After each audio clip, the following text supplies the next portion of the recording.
Olá, sejam todos muito bem-vindos ao Pode e Ser, o nosso podcast aqui do Investigação Criminal. Eu sou Carla Albuquerque, estou aqui com um grande amigo, uma pessoa que eu gosto muito, que é o Dr. Eudi Lobo, psiquiatra clínico e psiquiatra forense. Seja muito bem-vindo, Dr. Eudi. Mais uma vez, muito obrigado, Carla, por estar aqui para contribuir com os conhecimentos que possam ser úteis para o seu público.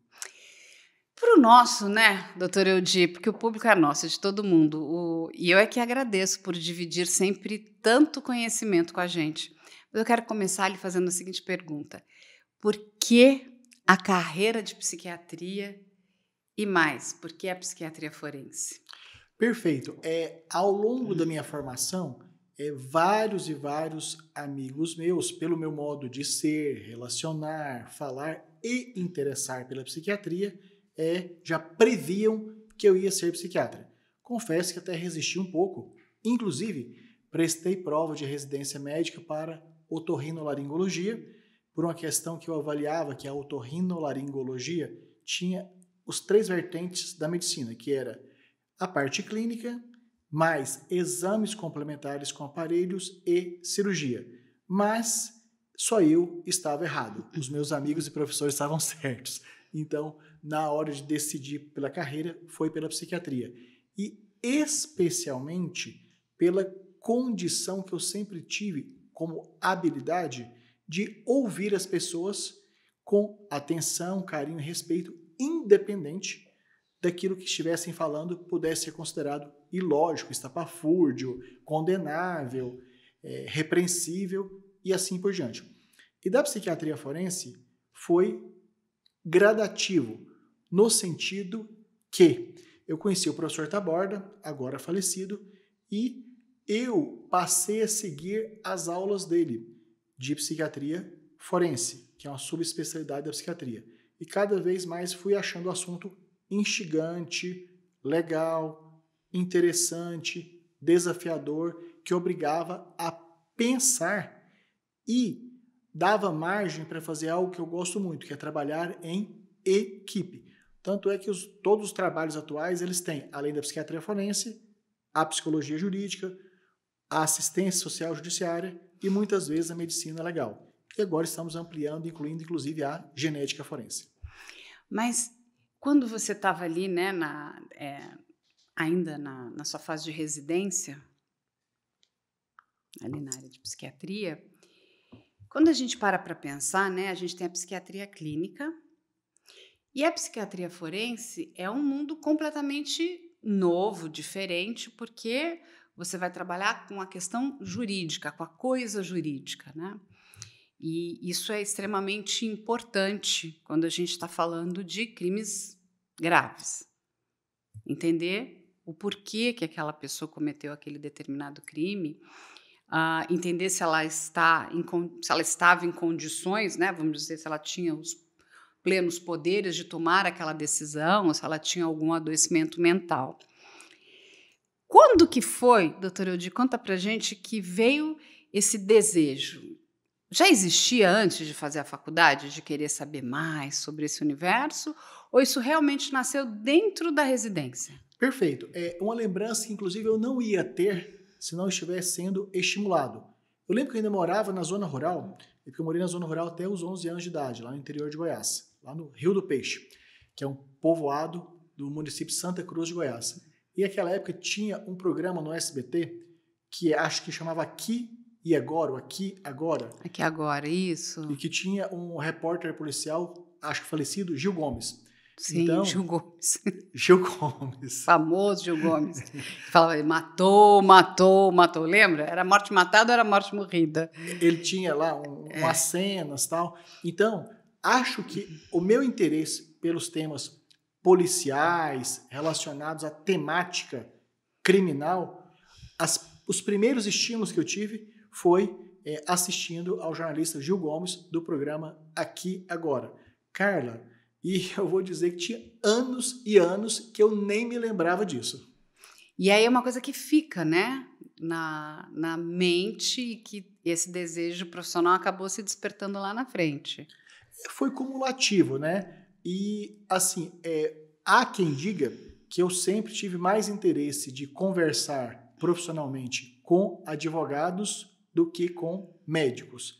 Há alguns que fazem isso na forma de zombaria, de brincadeira, de chacota, e quando eu olho para trás, é isso mesmo. Enfim, então as temáticas que correlacionam o direito e a psiquiatria acabaram por gosto, por vocação, por interesse e por oportunidades se amplificando e tomando praticamente todo o tempo útil da profissão. E, inclusive, alguns culpados vão exagerando isso, como, por exemplo, você. Porque toda vez que você chama para uma análise, o que é obrigado? A estudar mais, discutir mais, até porque as suas perguntas e de toda a equipe aqui é extremamente elaborada, com um jornalismo responsável, que estimula a estudar, que aumenta o interesse, que aumenta a curiosidade, que, por sua vez, vai aumentando o tempo. Não, o senhor falou uma coisa aqui muito importante, né? Que é a questão da informação correta.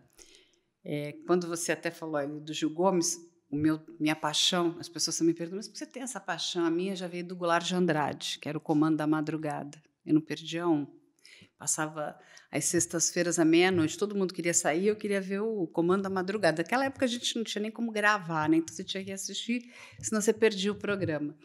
E ele era um jornalista muito bom, investigativo, né? E ele se enfiava nos lugares assim mais complicados, ele estava lá, o Goulart, para fazer as pautas mais difíceis também. Então, isso ficou muito na minha cabeça.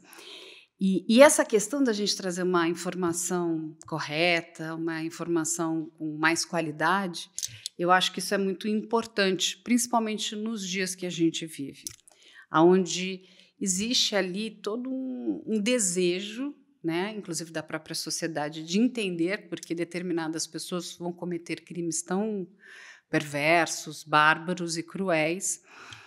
E, por um lado, a gente tem aquela questão, né, do sensacionalismo, que eu acho que é o que a gente tenta aqui de deixar muito longe, porque a gente já está falando de histórias que são muito difíceis. E como trazer essas histórias de forma que elas informem, mas, ao mesmo tempo, sem carregar aquele peso só do horror, né? Que sabe, o matou, da morte matada, que você torcia, saía sangue. E tem uma questão, doutor Eudi, que o senhor vai concordar comigo, tem muito pseudo-psiquiatra, pseudo-psicólogo, e com essa onda, né, do universo digital, da informação que ela anda, né, na velocidade da luz, rapidamente, porque no passado a gente tinha que esperar o jornal, né, do dia seguinte para poder ler as notícias. Hoje a gente tem notícias segunda a segundo. Então, tem muita desinformação, principalmente nessa área, principalmente na área da psicologia forense. Uma das coisas que eu mais escuto é os crimes que são cometidos, esses que a gente fica, né, com aquele sentimento de repulsa muito grande, todo mundo é psicopata. Eu falei, não. A gente precisa trazer as pessoas, como o senhor, para explicar que não são só psicopatas que cometem crimes gravíssimos. Muito importante, Carla, porque, inclusive, alguns jornalistas, comunicadores e até pessoas que em algum momento trabalharam conosco, eventualmente, e felizmente não insistem, até porque não vai dar em nada se insistirem, dizer, Eldio, por que você não muda uma linguagem para uma muito mais policial, muito mais para agradar o público? Você vai ter mais seguidores, mais trabalhos, mais entrevistas.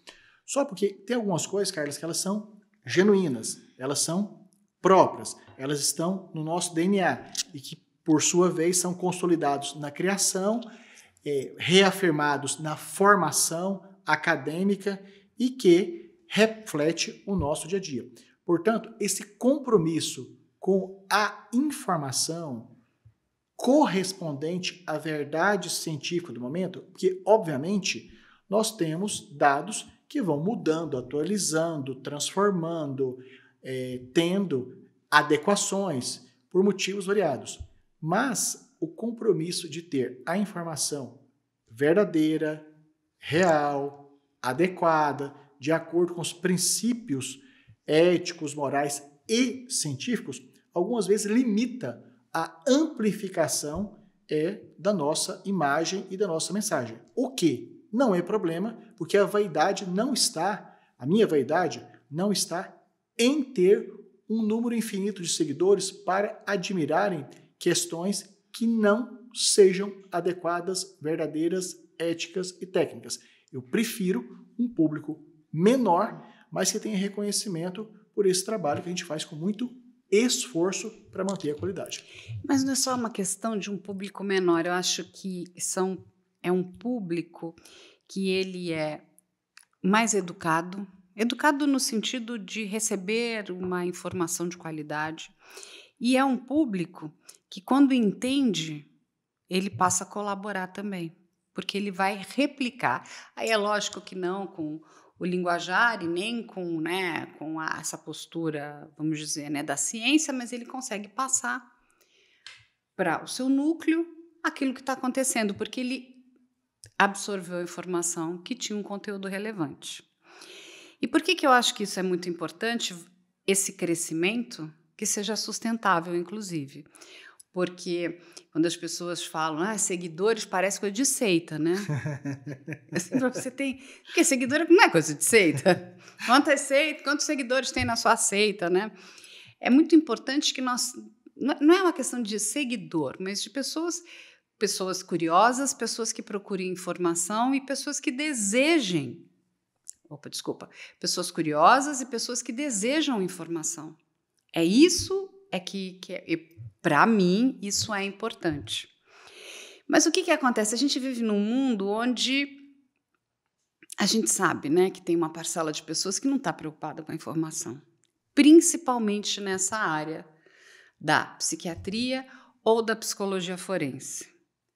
E uma das nossas maiores, eu digo que a gente trava aqui uma batalha, mas eu digo que no fundo a gente vai ganhar essa guerra, é quando vem a desinformação. E aí, para agradar o grande público, tem assim, as palavras da moda, Teve a moda do psicopata, lembra? Que todo mundo é psicopata? Super. O senhor deve ter ficado horrorizado, Com muitos livros sendo publicados com esse título. E aí, quando vai olhar, da onde que aquela pessoa tirou aquela informação? E aí depois veio a onda de, não, é borderline, por conta muito do que aconteceu lá no julgamento da Amber Heard e do Johnny Depp, aí todo mundo era borderline. Aí primeiro psicopata, depois é borderline, e sabe-se lá o que virá na frente. Cada hora tem uma moda de um transtorno ou de uma doença mental. Mas, doutor Eudi, quando a gente está falando de crimes, e está falando principalmente desses transtornos, nós estamos falando de coisas muito sérias. E o senhor, que é um homem que estudou muito, continua estudando. Muito. A gente obriga o senhor a estudar um pouco mais. Hoje, por exemplo, eu gostaria de ter estudado para poder colaborar mais. E aí eu vou lhe fazer a seguinte pergunta. O quão nefasto é dar espaço para pessoas sem a devida qualificação técnica para falar de assuntos tão complexos como a área da psiquiatria forense? O grande problema disto tudo é que passa a confundir uma ciência já consolidada, tanto é que a psiquiatria forense ela é registrada como uma subespecialidade médica do Conselho Federal de Medicina. Então, passa-se a considerar, e a psicologia jurídica também é reconhecida como uma área registrada no Conselho Federal de Psicologia. Portanto, nós estamos falando de áreas que têm um embasamento científico consolidado, acumulado, aplicado, replicado, testado, utilizado ao longo dos anos. E é muito triste quando palpiteiros pegam fragmentos isolados desse conhecimento e tratam como se fosse uma questão esotérica, embora eu tenha muito respeito pelos esotéricos.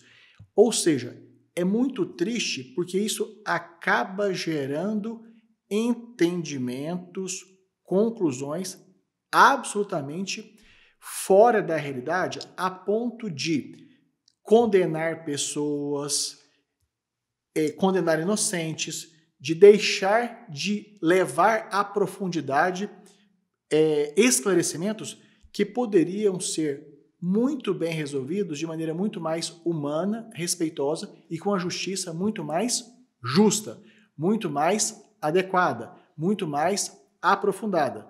Então, o risco disto é que pessoas podem ser condenadas de maneira injusta e pessoas que deveriam estar sofrendo, passando pelas determinações das leis, acabam ficando como inocentes. Portanto, a consequência de tudo isso, Carla, é injustiça.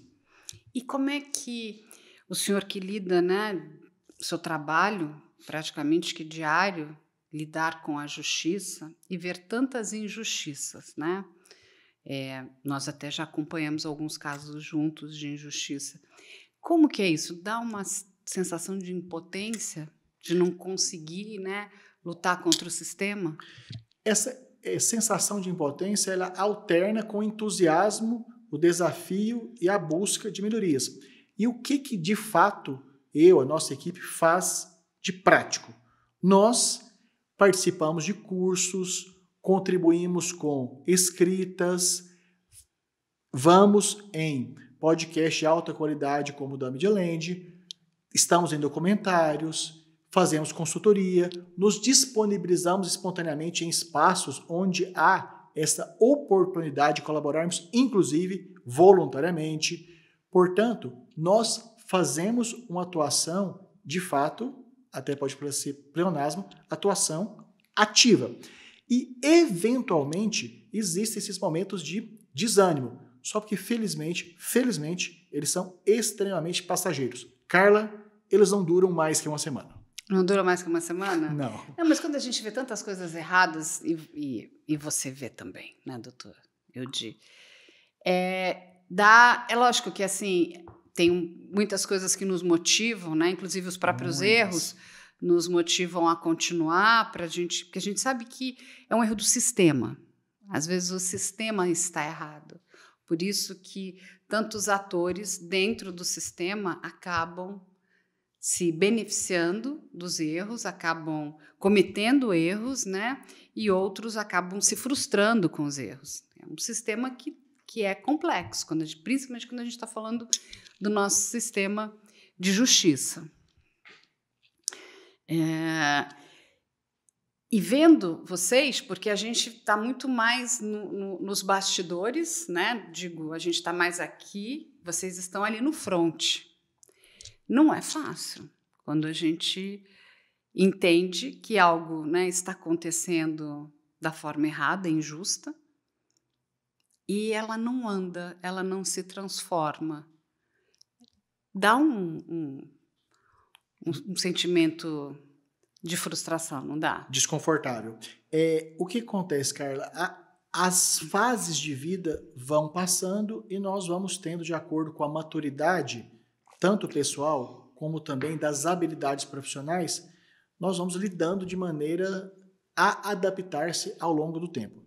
Então, uma das questões que, até para ter menos sofrimento, menos impacto, menos insônia, menos ansiedade, é de sabermos que o nosso esforço, boa vontade, atuação, ela tem um limite, e um limite para o qual nós conseguimos contribuir e devemos chegar ao máximo. Mas a partir dali, não vai ecoar, não vai ter resultado e não vai compensar.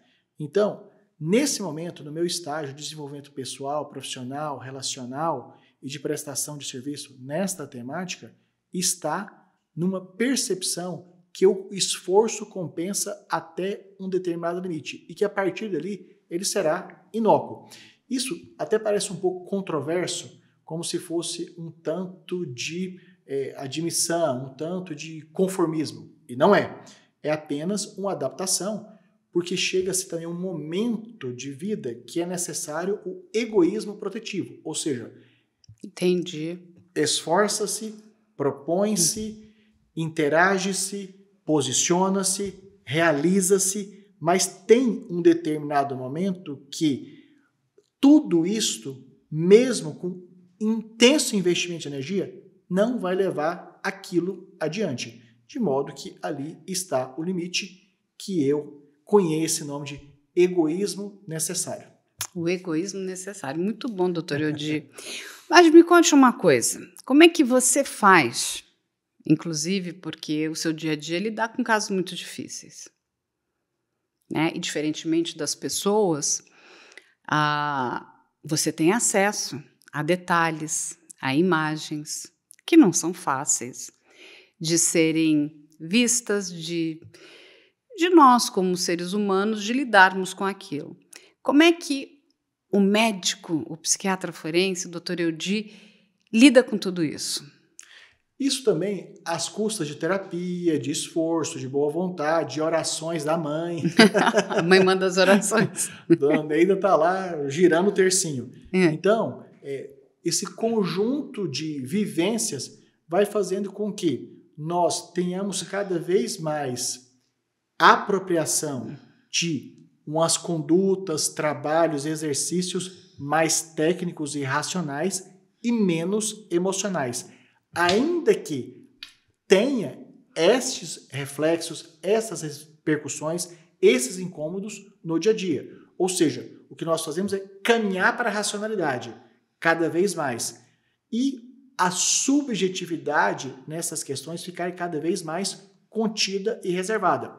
Até porque, numa carreira considerada longeva como a nossa, já de 2 décadas atuando com isso, muitos e muitos e muitos dos nossos amigos, parceiros, colegas, concorrentes, contribuintes, pararam no meio do caminho e foram fazer atividades, digamos, mais leves, menos penosas, com menos desgaste.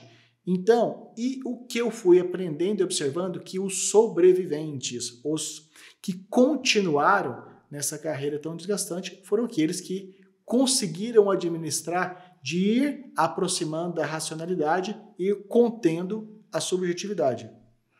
Porque é difícil, né, doutor Eudi, lidar com, vamos dizer, né, que é essa dureza, né, às vezes o senhor lida com a perversidade do ser humano, né, e entender a perversidade não é algo muito fácil, porque uma coisa é você ser um agente, uma pessoa da autoridade ali policial, né?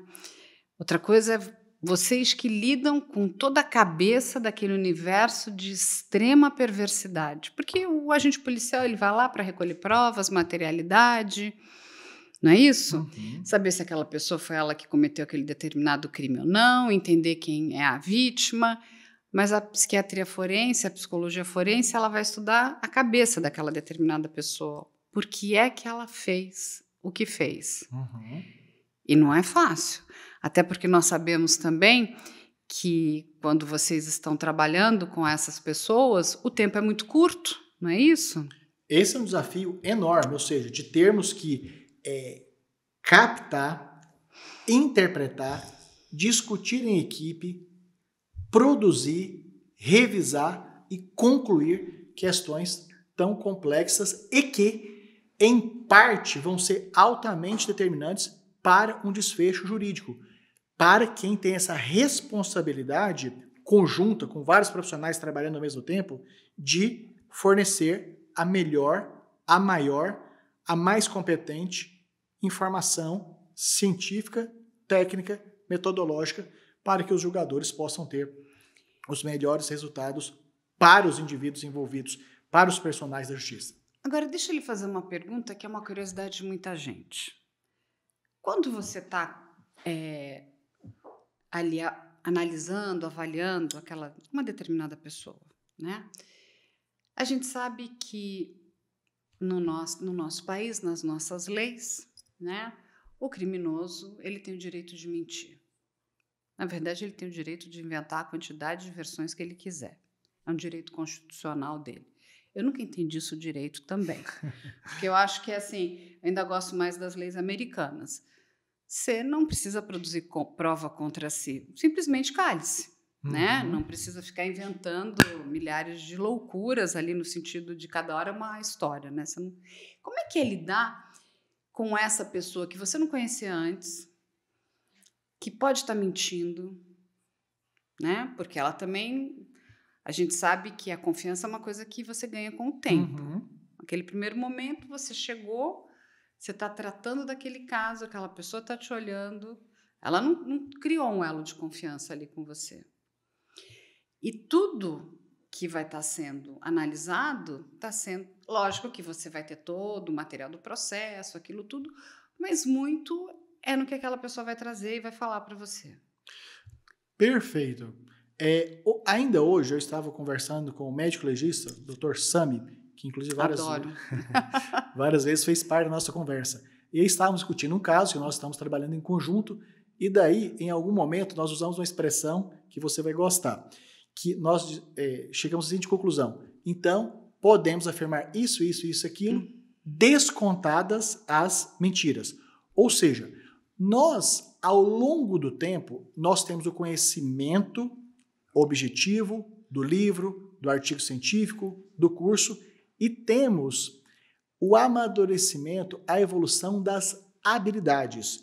Tanto é que só nos últimos anos, mesmo fazendo essa atividade há 22 anos, que eu considero já mais apropriado para usar para colocar a denominação de perito. Porque a perícia exige, além do conhecimento, a habilidade e a condição de fazer captações, interpretações e conclusões que o profissional, sem a subespecialização e sem experiência, não faria.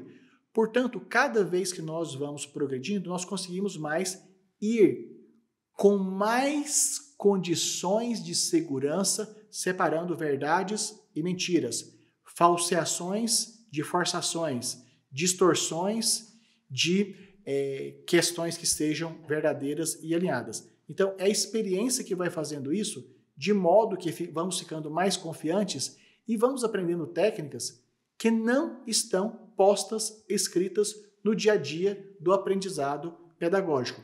Por exemplo, Carla, o principal meio de enxergar mentiras é permitindo que a pessoa fale mais, porque há uma tendência de espontaneamente a pessoa mostrar mais contradições, mais elementos que não se harmonizem. Enfim, levando em consideração a conversa que eu tive hoje com o Sami, ao tempo de uma avaliação, quando nós vamos concluir, nós sabemos ainda mais essa questão jurídica, oficial, que a pessoa pode faltar com a verdade, de descontarmos as mentiras. Não, porque isso é intrigante, né? Uma coisa é você, um psiquiatra clínico, que você conhece aquele paciente, que o paciente tinha o desejo de, né, ir ao consultório, procurar um tratamento. Então, é diferente. E a gente sabe também que mesmo um paciente clínico, ele também pode mentir, né? Sim, por interesses diversos. O ser humano mente. Mas, quando a gente está falando da psiquiatria forense e a gente olha, né, o tempo que o profissional pode passar com aquela determinada pessoa, é tão curto, né, é tão pequeno, e sem conhecer aquela pessoa, sem conhecer o histórico dela. Aquela pessoa não está ali porque ela deseja estar ali, né? Ela se colocou também naquela situação. E é um grande quebra-cabeça para vocês também, porque vocês têm pouco tempo, precisam de muitas respostas, não se conhece direito aquela determinada pessoa, ainda tem que lidar com a questão do que é verdade, do que é mentira, do que é fantasia, né? Aonde ele está querendo me levar, que é diferente de qualquer outro perito, né? Porque vamos pegar um perito em balística, ele vai, né, fazer a trajetória matemática, saiu do ponto A, chegou no ponto B, né, teve a curva, é uma ciência exata. Quando a gente fala na psiquiatria forense, ela não é uma ciência exata, né? O que também faz parte do nosso trabalho, quando avaliamos uma pessoa, e que nem sempre isso vem a público, nós consideramos a entrevista, ou seja, a nossa avaliação médica, psiquiátrica, forense, psicológica, jurídica é por entrevista, obviamente fundamentada em técnica, em ciência, em metodologia, e nós necessariamente complementamos esse trabalho da avaliação do indivíduo estudando também os documentos sobre o histórico de vida daquela pessoa, ou seja, os seus prontuários médicos, de enfermagem, de psicólogos, porque, primeiro, que prontuários no Brasil, eles possuem fé pública, ou seja, até que prove o contrário, o que está registrado lá é verdadeiro. Na verdade, Carla, nós não temos muito problema de vermos mentiras, falseamentos, distorções de informações dos profissionais de saúde. Algumas vezes nós temos dificuldade de ler o que está escrito, mas as informações tendem a ser muito mais próximas da verdade do que das distorções que poderiam acontecer. E também nós fazemos uma suplementação dessa prestação de serviço com a chamada coleta de informações com fontes colaterais. O que são fontes colaterais? O cuidador, por exemplo, de idoso, o profissional que trabalha numa casa de saúde, o pai, a mãe, o filho, o irmão. Então, nosso trabalho ele se compõe necessariamente de entrevistas e realizações de testagens, várias. Geralmente o que as pessoas mais ouvem e sabem e discutem é sobre Rorschach. E, além da entrevista e testagem, análise dos documentos e fonte colateral de informações. Existem situações muito específicas onde só se tem como possibilidade de chegar à conclusão a entrevista com o indivíduo. A questão, Carla, é que talvez por coincidência, ao longo de todos esses anos, esses poucos indivíduos que são avaliados sem a possibilidade de documentos médicos, psicológicos, de outras áreas, e sem a possibilidade da fonte colateral de informações, eles apresentam uma gravidade tão intensa que fica mais fácil avaliar só pela entrevista e a testagem, dispensando os outros elementos. Há quem diga que, quando só temos o indivíduo, nós temos uma tendência maior a nos esforçarmos ao extremo do que quando, comparativamente, nos sentimos mais acomodados por ter vasto material, internações, passagem por vários hospitais, ou que podemos falar com o pai, com a mãe, com o cuidador. Então, o nosso trabalho, ele vai além apenas da entrevista. E aí, tem aqui uma dúvida que é muito recorrente. Eu vou fazer uma pergunta para o senhor. O senhor trouxe o teste de Rorschach. O quão acurado é esse teste? Só ele já lhe traz informação suficiente ou não? Você precisa fazer aquilo junto com mais outros testes e junto com outras avaliações. Ele é complementar ou somente ele já diz tudo? Excelente pergunta. Este é um assunto que talvez poderíamos fazer um podcast exclusivo. Vamos fazer. Porque já estou dentro. Porque, de fato, gera muita discussão. Então, a primeira delas é o seguinte: ele é altamente efetivo. Ele tem uma efetividade muito importante. A principal delas, estamos falando das verdades e mentiras. Rorschach tem a possibilidade, a condição, a vantagem de fazer captação de informações sobre uma pessoa, especialmente a personalidade, sem que o indivíduo que está passando por avaliação tenha domínio voluntário sobre o teste. Porque existem algumas testagens, por exemplo, de depressão. O indivíduo facilmente, voluntariamente, pode intencionalmente exagerar nas respostas para caracterizar uma depressão, para, por exemplo, garantir um afastamento do trabalho prolongado. Já Rorschach, ele acessa elementos inconscientes que o indivíduo não tem domínio. Portanto, ele é altamente qualificado para prestar informações complementares.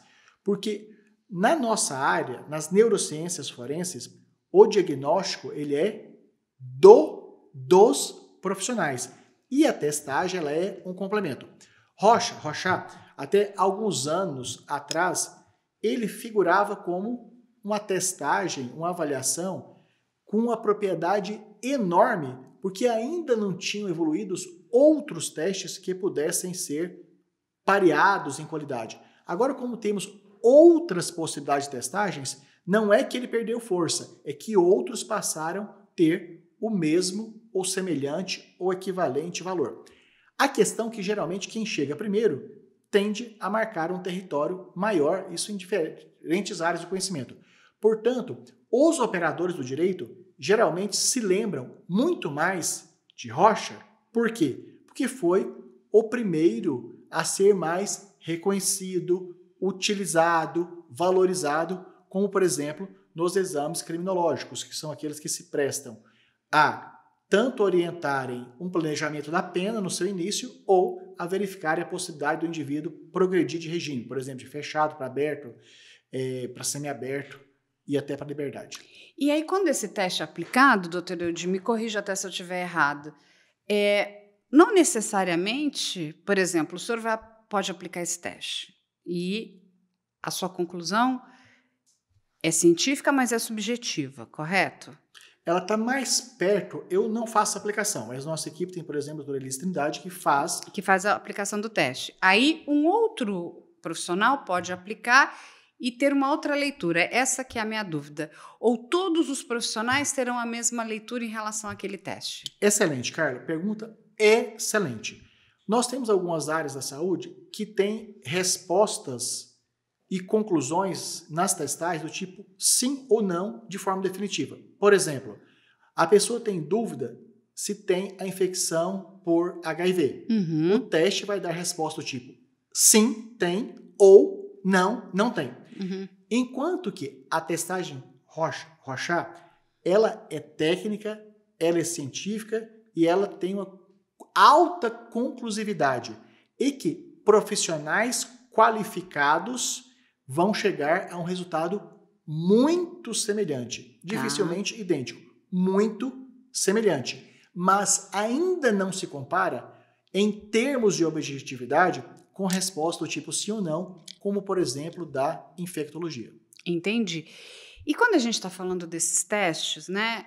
Eu entendo que esses testes todos são testes confidenciais, correto, doutor Eudes? Eles vão servir, digo assim, eles vão para o processo, mas eles não são testes que são para serem divulgados, correto? No sentido, talvez a palavra segredo aqui, ela tem mais de uma nuance. Então, todas as vezes que nós fazemos uma avaliação de cunho jurídico, o indivíduo que está sendo avaliado, os familiares que prestam informações, os profissionais que nos contribuem, para todos fica claro que aquilo pode ter um segredo para a sociedade, mas nunca será um segredo de uma pessoa só, como, por exemplo, de quem está sendo atendido no consultório, porque membros da justiça, ainda que em quantidade restrita, vão ter acesso. Então, nesse sentido, o segredo nunca é absoluto. Na parte clínica, quando se aplica no consultório que uma demanda individual da pessoa por um sofrimento, por uma queixa, aí sim é de segredo. Agora, talvez uma possibilidade de entendimento da pergunta, sempre muito rica, é que se a pessoa leiga pode aplicar na outra leiga e chegar a conclusões por conta própria. Isso nós condenamos, rechaçamos da maneira mais absoluta possível, até porque volta naquela pergunta, uma das perguntas anteriores, do risco e perigo de um leigo querer deter um conhecimento que nós, para chegarmos no nosso nível de maturidade, estamos aí aproximadamente 30 anos estudando o assunto. Não, sim, a minha dúvida é em questão, por exemplo, assim, né, quando uma pessoa nos pergunta, né, vocês têm acesso ao processo? A gente tem acesso ao processo, até porque para quando nós vamos desenvolver um determinado caso, a gente tem que, né, ter a leitura para que a gente não incorra em erros. Mas muitas informações do processo elas são mantidas em sigilo. Você não vai expor as fotos, né, de uma perícia necroscópica, você não vai expor as imagens de um cadáver, da mesma forma que você não vai expor um laudo, né, psiquiátrico, porque a gente entende que essas informações elas são importantes para o processo e para aquelas determinadas pessoas. É lógico que a gente pode dizer, olha, através dos laudos ficou, né, definido que essa pessoa ela é imputável, semi-imputável, inimputável. Então, essas são as informações, ou no máximo ela tem um transtorno antissocial, tem uma esquizofrenia, mas você não vai dar detalhes, né, vamos dizer, de como é que aquele determinado profissional chegou àquela informação. porque entendemos que são informações pessoais e são informações do processo. Esse é meu entendimento. E por que eu estou lhe fazendo essa pergunta? Porque tem muita gente divulgando os testes. Testes de criminosos. Da mesma forma que encontramos pessoas divulgando imagens de cadáveres. Olha onde chegamos.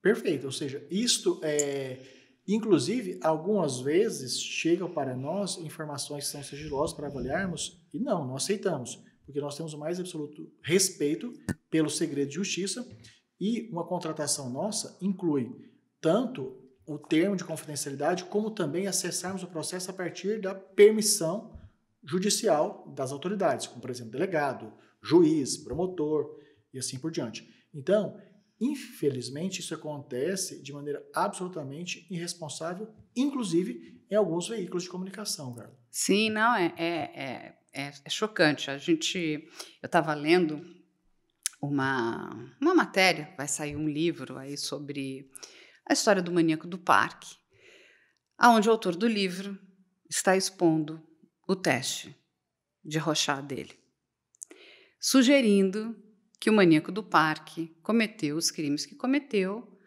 porque tem tendências homossexuais. Eu já acho estranho a palavra tendência homossexual, né? Porque a pessoa ela tem uma orientação, né? Então, eu li aquilo e falei, nossa, que estranho.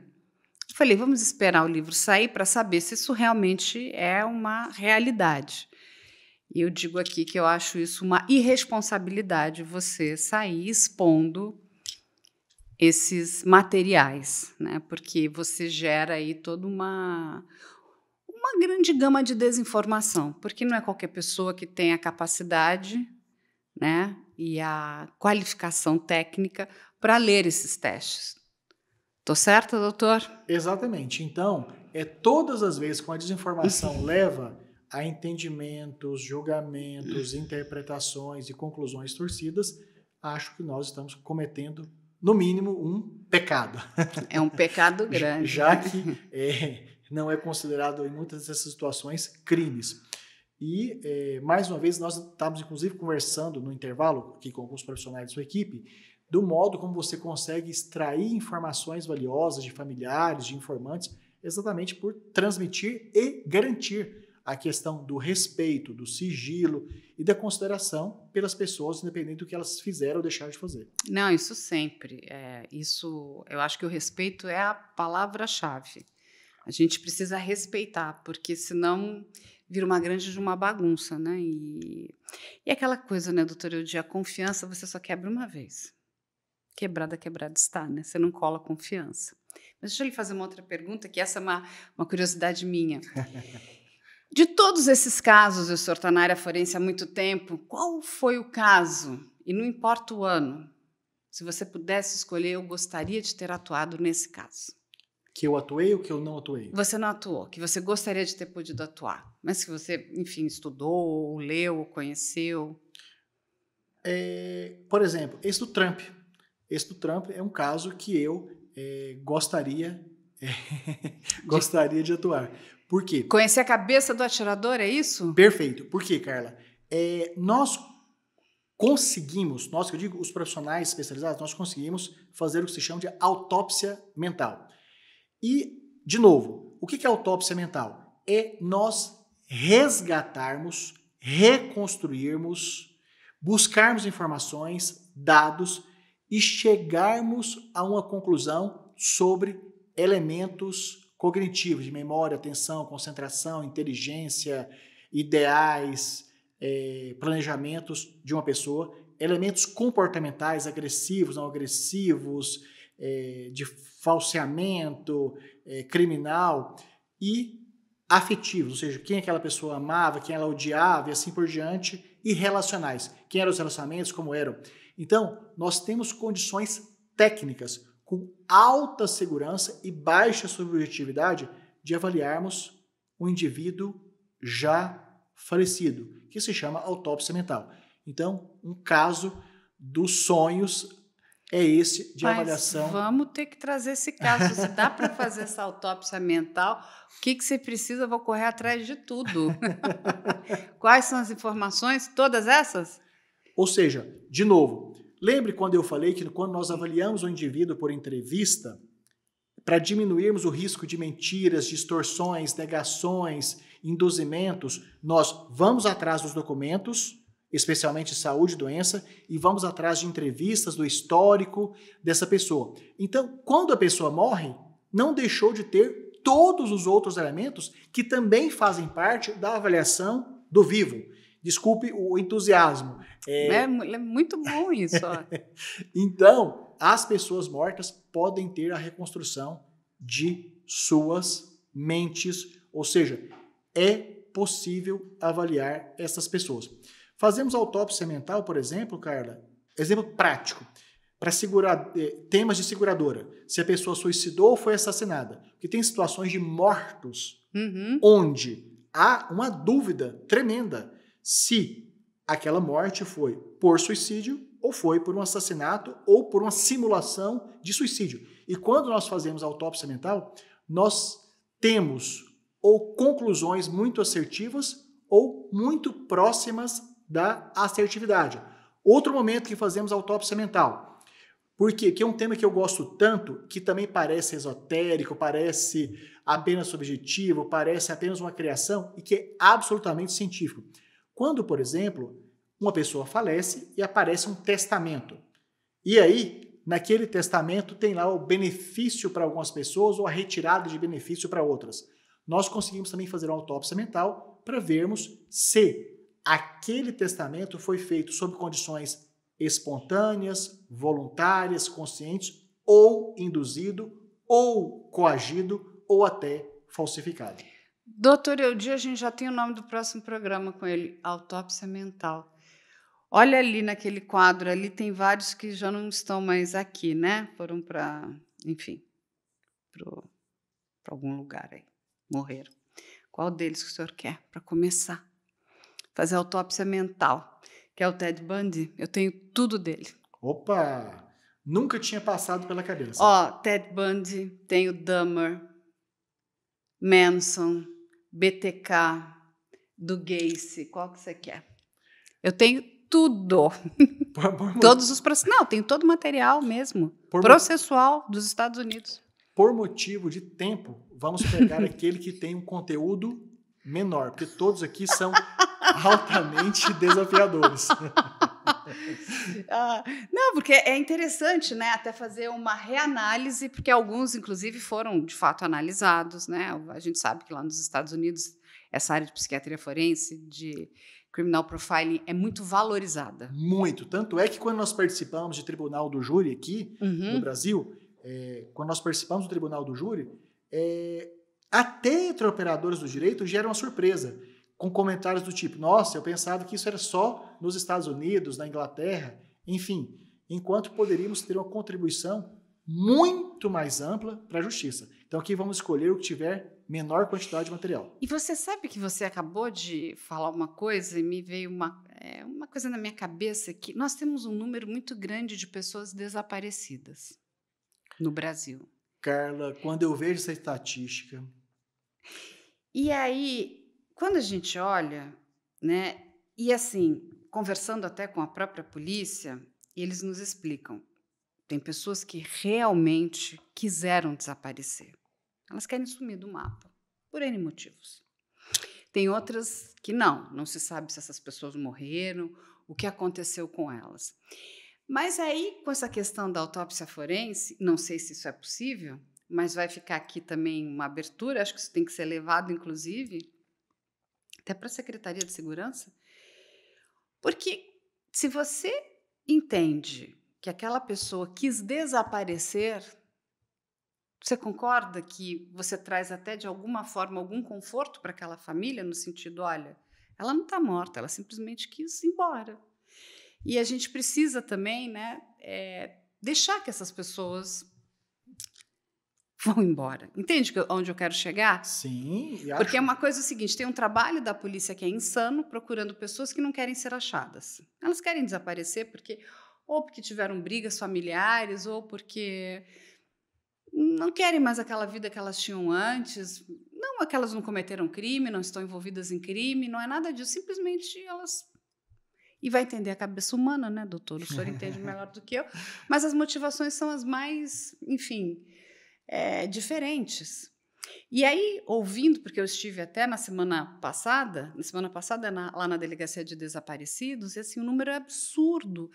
E o contingente policial é muito baixo, no sentido para ver todos aqueles casos. É impossível, né? Sei lá, são milhares de pessoas e você tem um número X de agentes policiais para lidar com aquela realidade. E quando você, pelo menos, consegue separar quais são os casos que precisa de foco, no sentido, essa pessoa não queria desaparecer. Isso aqui pode ser um crime. Essa pessoa pode ter, né, estar morta, essa pessoa pode estar num cativeiro, né, essa pessoa ela pode estar em perigo, diferentemente dessa daqui, que quis, sei lá, foi para o mundo e fala, me deixe em paz. Autópsia mental de vivos. Autópsia mental de vivos. Não é? Carla, e assim, Já gostei disso. Cada vivência, convivência, nós vamos entrando naquilo que estavam falando antes. Quanto trabalho bom, doutor Eudi, que tem aí. De novos desafios. Então, temos condições, sim, para uma pessoa que perdeu o contato com a família, de termos uma alta previsibilidade técnica se as características pessoais, cognitivas, afetivas e comportamentais eram de maior probabilidade para o desaparecimento voluntário, o desligamento dos vínculos, para o suicídio, para serem vítimas de homicídio ou estarem em cativeiro. Gente, é importantíssimo esse trabalho. Não, estou falando sério mesmo. Doutor, eu acho super sério. Essa ideia, e quando eu enfio uma coisa na cabeça, eu fico lá importunando. Eu falo, gente, olha que coisa importante como fazer. Como sabemos que você é assim? Como sabemos? Não, até para separar, né? Falar, foco aqui, essas pessoas estão em perigo, né? Essa daqui é o que você falou, é um desaparecimento voluntário.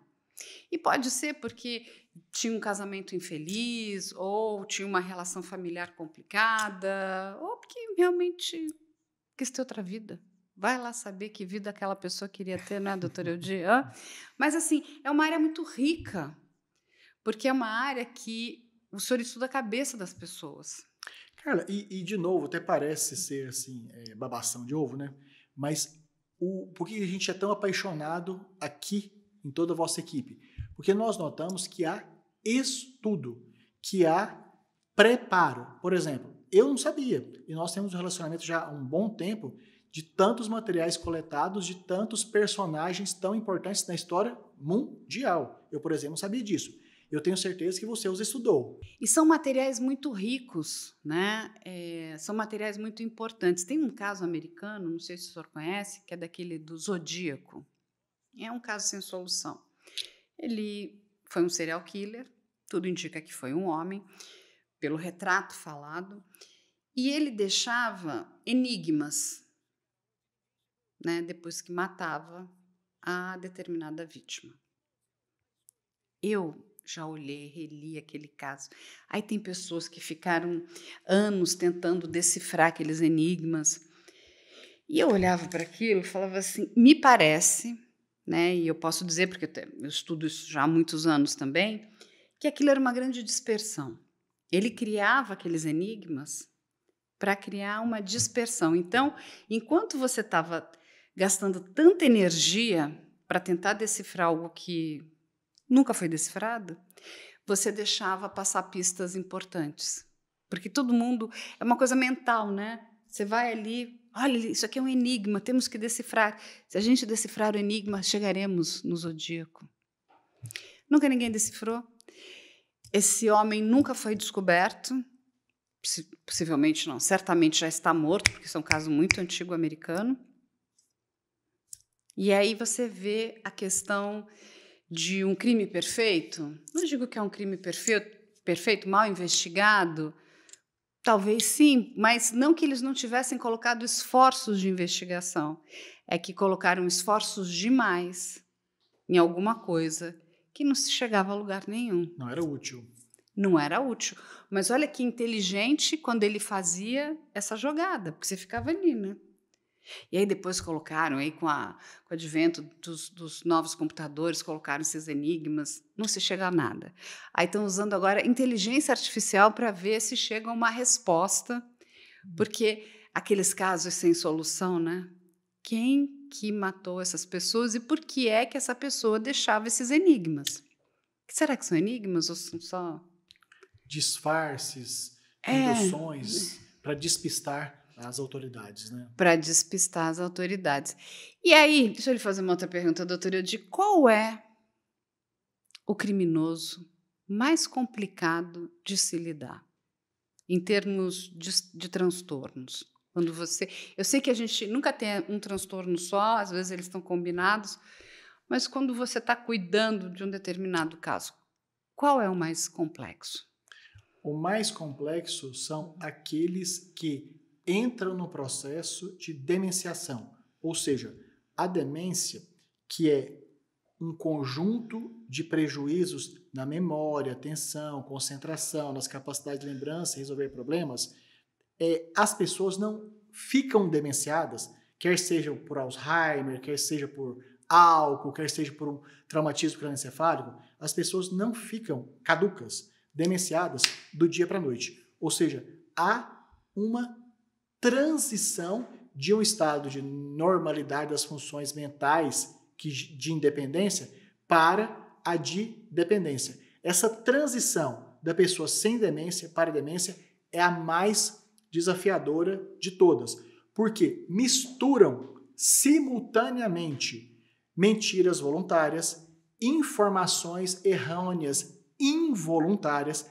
preenchimentos de lacunas que a pessoa faz de maneira espontânea por não conseguir a lembrança real com informações que são fantasiosas. Então, os maiores desafios que nós temos são com as pessoas que estão começando um processo de demenciação, e nós vemos isto, inclusive, em pessoas bem jovens, na faixa de 40, 50 anos, que fizeram o uso muito intenso, especialmente de álcool, que é uma droga suja, diferente do que muita gente pensa, o álcool é extremamente danoso, e por drogas estimulantes, como, por exemplo, cocaína, crack e antes mais anfetaminas. Cada vez menos anfetamina, pelo menos, no nosso dia a dia. Então, as avaliações mais complexas são essas da temática de indivíduos que estão começando o processo de demência, onde informações voluntárias verdadeiras, voluntárias mentirosas, de preenchimento de lacunas, de dúvidas sobre se fala, se não fala, e cujos testes tendem a dar, Carla, tanto falso positivo, ou seja, onde era para detectar uma doença ou confirmar, por exemplo, depressão, que as respostas fazer com que um resultado de não depressão, ou seja, como falso negativo, de onde não se verifica um adoecimento, tendo adoecimento. Então, falsos positivos e falsos negativos nas testagens. Esses são os mais desafiadores. E, doutora Eudy, uma pessoa que entrou nesse processo por uso prolongado de, enfim, drogas ilícitas ou mesmo pelo álcool, existe a possibilidade dela reverter esse quadro ou não? Isso é... Nossa, cada pergunta feita merecia, às vezes, meia hora, uma hora, até um final de semana de um seminário. Nós temos a maioria das doenças demenciais, ou seja, que as pessoas geralmente chamam de caduquice, irreversíveis. E temos algumas que são reversíveis. A maioria delas, os tratamentos, isso é uma outra dúvida muito importante, assim, se pacientes com demência, indivíduos com demência, se não tem cura, por que trata? O tratamento não é com objetivo curativo. O tratamento é com a finalidade desacelerar, lentificar as perdas que necessariamente vão ocorrer ou melhorar as questões comportamentais. Como, por exemplo, prevenir que uma pessoa em demência tenha comportamentos sexuais impróprios. Então, agora a maioria dos quadros demenciais, eles são absolutamente irreversíveis. São irreversíveis, mesmo esses que são por drogas ou álcool. Inclusive, Carla, assim, já tivemos, eu fui diretor de hospital psiquiátrico lá em São Bernardo do Campo, Hospital Lacan, um hospital excelente. especializado em tratamento de dependência química, eu tive avaliações, Carla, pasme, com pessoa de menos de 30 anos demenciada por uso de múltiplas drogas. De modo que essa é uma pessoa que não vai se colocar no mercado de trabalho, não vai conseguir ter educação, não vai ter dependência e, obviamente, que quando há uma falência das funções mentais, as pessoas tendem a o quê? Se cuidar menos, alimentar pior, e isso leva a uma morte precoce. É muito triste, né, doutor Eudi? Agora, me conte uma coisa. Nesses anos todos, e o senhor está há muitos anos aí na sua profissão, qual é o caso que o senhor diz, esse aqui, até hoje, é o caso da minha vida? Fácil de responder. Caso Pastor Jorgeval do Espírito Santo. Esse é um caso que nós tivemos o convite do Dr. Pedro Ramos para atuar. Inicialmente ia ser uma atuação discreta, singela e limitada a um trabalho. E nós acabamos, de maneira entusiasmada, tecnicamente, cientificamente, metodologicamente, entrando em equipe para auxiliar a banca defensiva e que continuamos estudando muito, pesquisando muito, produzindo muito para esta etapa que está por vir aí desse julgamento. Então, essa talvez foi uma das respostas mais fáceis de dar. Por quê? Porque, de fato, temos um compromisso pessoal, profissional, social, de irmos até o fim para gerarmos todos os esclarecimentos possíveis. Então, esse é o caso da vida. E assim, é um caso de muita injustiça, né? Nós precisamos levar algumas questões ainda à extrema exaustão dos esclarecimentos. Esse é o nosso entendimento deste momento. E, obviamente, se este é o nosso entendimento técnico, nós vamos levar até as últimas consequências todas as sustentabilidades científicas que temos, da psiquiatria forense, da psicologia jurídica, do serviço social judiciário e da medicina legal. E, inclusive, estamos de maneira, por exceção, até incorporando outros profissionais, como, por exemplo, especialista em fogo, incêndio. Ótimo isso. Então, este é o caso da vida. Doutor Sami vai estar nesse caso também? Até onde eu sei, não. Ele era bom, hein? É um queridíssimo. Eu adoro ele, adoro o doutor Sami. E gosto muito também do doutor Pedro Ramos, tenho muito carinho por ele. Ele é um profissional muito dedicado, né? No que ele faz, assim, ele é um profissional exemplar. Inclusive, você esteve recentemente num evento organizado por ele e tivemos lá várias informações da sua passagem por lá. Isso, que bom. Espero que tenham sido boas. Muito. E a gente vai para um momento filosófico agora do podcast. Tem 5 perguntas aqui. Vamos ver o que sua mente vai, aonde sua mão vai ao alcance de qual pergunta para você responder para a gente. Pode escolher. Central.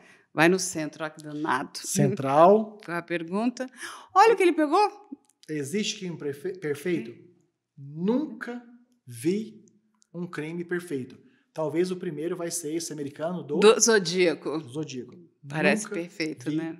Um crime perfeito. O que a gente entende é que existe crime mal investigado, né? Ou que, enfim, que naquela determinada época não tinha, talvez, tecnologia suficiente para investigar aquele determinado crime. Mas eu também concordo que é muito difícil ter um crime perfeito, né? Muito, muito, muito difícil. Doutor Eudi, quero saber suas redes sociais, para as pessoas poderem te acompanhar. Não te seguir, né? Porque seguir é coisa de seita, né? Entrar em contato com você. Perfeito. Então, a nossa rede profissional principal é @eldlobo, que é do Instagram, @HEWDYLobo. E no YouTube, onde temos lá centenas e milhares de seguidores, é youtube.com/vida mental. onde temos a contribuição de outros profissionais também. Muito bom, vai ficar aqui, lógico, né, no final do programa, todas essas redes sociais também nos créditos, mas não deixem de entrar em contato, de acompanhar o trabalho, é um trabalho muito sério, o senhor faz aí um trabalho para vários casos, a gente está sempre junto, né, doutora Eude, aqui, o senhor colabora muito, muito, muito mesmo com informação de qualidade. Eu mais uma vez lhe agradeço pela sua generosidade em dividir informação com todas as pessoas. Acho que isso é muito importante. A gente tem que dar voz aos profissionais. Muito obrigado. Fico muito feliz de ter participado da primeira entrevista contigo sem pauta. Sem pauta, é isso aí. Gente, nós estivemos aqui hoje com o Dr. Eude Lobo, esse grande psiquiatra forense, psiquiatra clínico também, que atua em vários casos conhecidos. Não deixem de nos acompanhar e na próxima semana a gente tem mais um Pode IC para você.